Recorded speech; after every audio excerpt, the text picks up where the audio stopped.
CountryWide Connect with Andy Thompson and Sarah Perriam-Lampp. The Federated Farmers-Rabobank Remuneration report was released last week, showing the average salary for a farm worker has increased, but it is starting to level off after what was described as a bit of post-pandemic rapid growth. And she joins me now. Louise, thank you very much for reaching out. It's really great to get your take on it because you're living and breathing this every day. For our audience who are not familiar with the hat you wear with your business, Sharefarming Consultants, can you give us a little 101 on what you're doing day to day? Hey, yes. Hi, Sarah. How are you?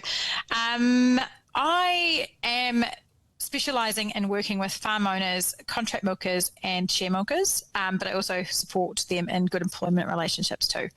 But one of the primary things I work on day to day is reviewing contracts and contract milking rates for contract milkers and share milkers. And the key things I am seeing is just how poorly remunerated so many of our contract milkers and variable order share milkers are. And some of the clauses that we are seeing just being really detrimental to good performance. So this particular survey does touch on farm workers, but in regards to a survey of contract milkers and those more share farming agreements, we're not remunerating them as well as our workers. Yeah, so recent data that's come back from Dairy NZ. So Paul Bird presented it aside a couple of weeks ago, and I've worked with Paul for probably 3 years now on this topic. He was really hoping to have seen contract milking rates pick up.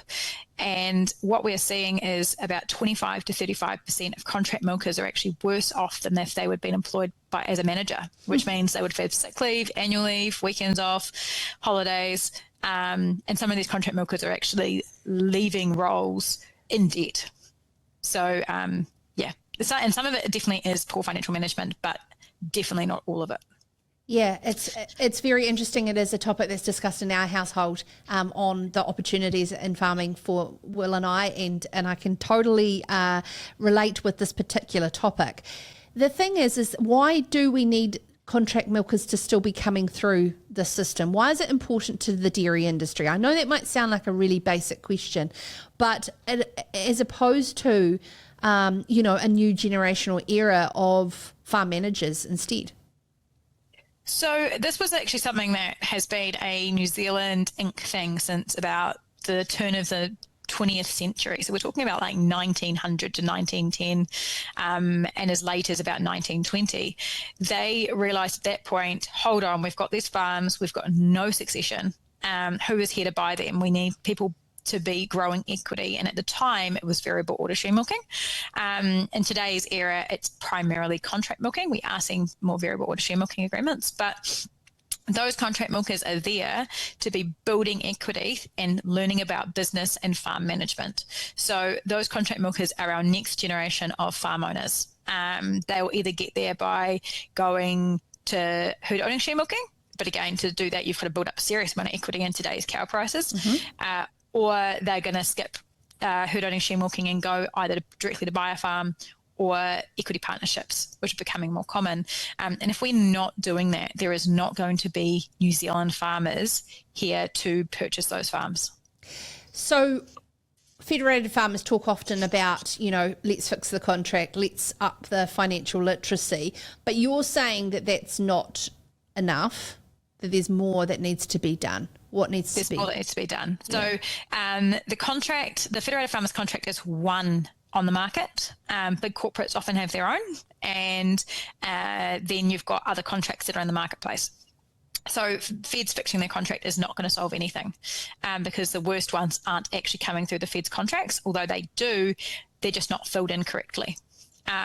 So you can't, as Federated Farmers, can't control that. Financial literacy is cool, but there's two problems. One, if a contract milker has the nous to turn down a role, there's someone in behind them that doesn't. So there's always someone there to fill that role, and those consultants and farm owners know that. Two, there is no accountability when that is becoming a trend. So a farm owner or a consultant is doing this repeatedly year on year. There's nothing to stop them. So, and what we're seeing is these contracts are just not financially viable, but they are presented as financially viable. They come in these beautiful PDFs that have got the budget all written down, but they skip parts of the budget. They undercut parts of the budget, like labour. Labour is very expensive, as the remuneration survey says. And so as a result, these contract milkers, it's going as far as bankers and accountants for these contract milkers, and they're saying, oh, cool, looks great. And then I pick it up and I go, have you actually done a roster for this farm? And do you know that you're actually short 2 labour units and you haven't got housing, so you don't have to drive in or share housing, and you've got rental considerations? So it's not simple. They are really well put together, but they've just not got the right numbers in behind them. So that's a thing. That is a problem. And no matter how much financial literacy you have, you're still going to get got in that circumstance. It's interesting, though, because you say that there is a wait list of contract milkers coming through that will take the job no matter what and haven't worked those out. And so the attrition of contract milkers is detrimental to a farm owner in terms of being able to look after fundamentals like cow welfare, environmental parts. These so farms will perform worse. So it's been really interesting. I see farms and farm consultants that will put in a 1-year contract milker. And so what happens in that 1-year contract is they start in June. They've just moved their entire lives. They have until November to prove themselves. We haven't even started mating in parts of the country yet. And they're having to start looking for new jobs. So their eyes off the ball immediately, because they need somewhere to live next year and they need income. So if there is no guarantee they're going to be allowed to stay where they are, and that conversation happens in February, so it's already way too late, their eye is off the ball. So we're talking November, we're talking about a peak time when we need to be managing pasture, animal health for mating results.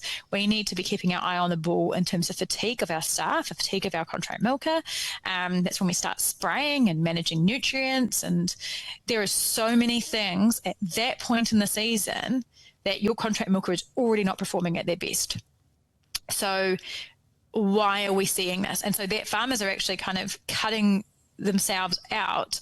They probably could have had a much more efficient farm. They could have actually made more grass. They could have made more milk. But because of the way they're doing these 1-year agreements, they're not getting the best out of their contract milkers. Just looking at these numbers, Louise, dairy-based statistics, well, it's a voluntary opt-in database of information to work off. So, how are we capturing the poor performance of contract milkers across New Zealand to determine that, we're going backwards in this space?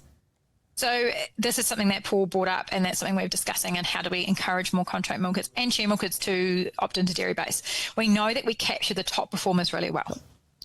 So this is why we know that actually we're not capturing the bottom anywhere near close enough. And if we can capture the bottom better, we'd probably think these numbers are actually closer to 35%. So it is actually worse than it looks. And this is something that we've definitely been trying to work on. It's a drive that we're currently doing, is to encourage more contract milkers to go and get their numbers into dairy base. Yeah, absolutely.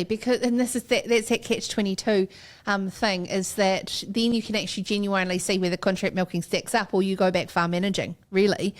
Yeah. And even in yourself, so if you see a job that comes up, Dairy NZ has some great tools. The Dairy NZ contract milking premium calculator, just type in Dairy NZ contract milking calculator to Google.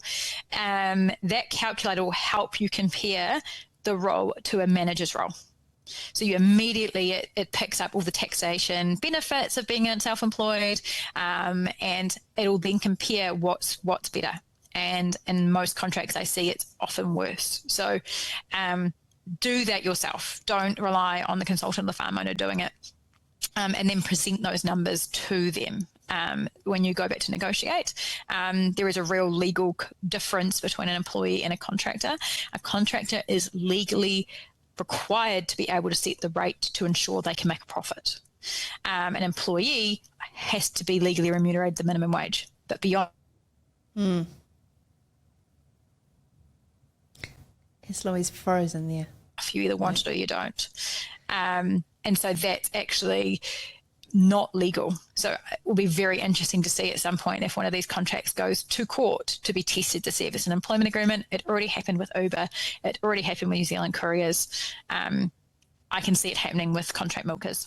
So they're falling under the independent contractor laws, which are currently being reviewed, aren't they? Very slowly. Yeah. I thought we were going to see something this year, but we still haven't seen anything. If anything, the new contract laws actually make it more clear that many contract milkers would actually sit into the employment cap. 100%. And that's going to be a huge grey area for contract milkers in farming, because they won't understand their employment liability, and many farm owners don't understand. They've got no idea what that actually means if you were to fail that test. Yes. What the cost would be.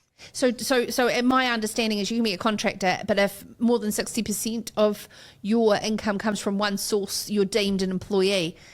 Was part and parcel, and they're looking at changing that for protection. If you're sole, you as a contractor, you're meant to be working for multiple different parties. And allowed to work for multiple parties, and that's often a control test that is failed as well in a lot of the contracts that I see. Yeah. Louise, we'll have you back on the show, because Andy Thompson, I know, definitely wants to get into this and definitely wants to tear into the Share Milking Act, particularly around this, the Barbara Kruger's farm situation, and what we could be doing to really drive some review of that act. So we'll have you back on the show soon, particularly as we're leading into the start of the next season as well. I know you'll be very busy looking through lots of things. So thank you for your time.